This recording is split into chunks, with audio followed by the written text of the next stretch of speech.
Becoming a first generation student from immigrants wasn't easy.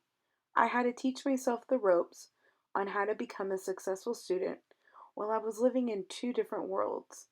My home, which was still very Mexican, speaking in Spanish, eating the spicy, flavorful foods, practicing our culture and religious ideologies, while at the same time being submerged into this new American culture that my parents only knew for less than a decade.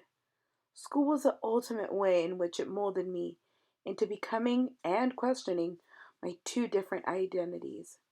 Growing up, being the eldest came with even more disparities that already collided with that of going to school and always trying to fit in.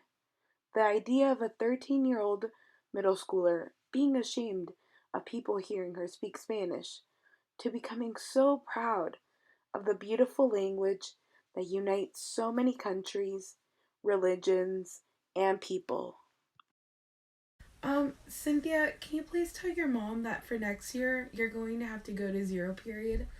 Your English test scores are still not at the proficient level, and it looks like you're going to have to go around 7 a.m. for zero period next year, okay? Ma, dice la maestra que para el próximo año necesito ir al zero period porque los resultados de mis exámenes en inglés no están al nivel que necesito y que empieza a las 7 de la mañana todos los días hasta que pueda volver a realizar la prueba en un año más. Hija, dile que está bien, pero ¿cómo le vas a hacer para ir a la escuela tan pronto? She said it's okay, but we were wondering, is there another time? Both my parents work, and she said she can't make it to zero period. Cynthia, unfortunately, there is not. You're just gonna have to make that time. I'm sorry. Okay.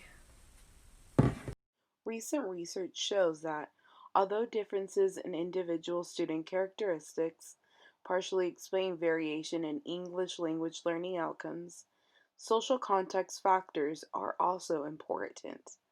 Social context factors are elements of the complex worlds in which youth live that directly influence their learning outcomes by providing more or better opportunities to some and less frequent or less advantageous opportunities to others. More educated parents provide language environments at home that are similar to the language environments of school. Did you ever have to rely on computers from school? Yeah, my first 2 years at community college, I relied on the computers at school because I just didn't have my own. So, what are those inconveniences you face when it comes to technology access, if you have any? Well, for me personally, I've had a lot of inconveniences. Um, from going to the library, uh, and this is because I'm a student athlete, so I also have to work around my practices. And if I have to go to class during the practice, I have to prioritize my homework and the class. And since I don't have a computer with me, it's frustrating because I have to prioritize again my time at the library and it's with the library schedule. And it's hard for me to manage when I have to be at practice and the library and the writing rooms. And they're not open all the time. So it's pretty frustrating. Of knowing that I wanted to go to college, but never had anyone in my life that did it before. Where was I even going to begin if I had no direction to go to? How was I supposed to know that having a D in geometry would set me back a whole year from going straight to a 4 year college? Or how it was mandatory to take the SATs and actually study months before, or you barely had a chance at testing well? All the new college lingo with applications was so foreign to me, and having to apply with the least bit of help was so stressful and confusing to say the least. Having the guilt of going to school and not finishing in 4 years has been so hard on me. Comparing myself to those kids who were fortunate enough to go to an out of state school and not have to go to community college first because their parents could pay their full tuition and all they had to worry about was going to just to school. But that was nothing close to my experience.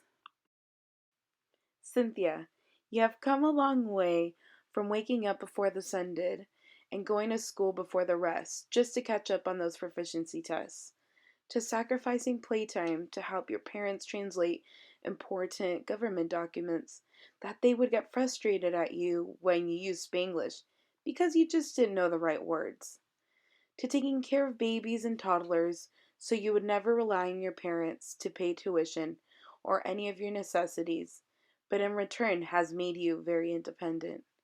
Having professors that encourage you to tell your story and never feel shame but feel celebrated is what has given you your power and confidence. I hope that the sunset will be just as magical and colorful the day of graduation and upon all your future endeavors, because remember, you and your family have come a long way to celebrate all those triumphs and tribulations that life has thrown.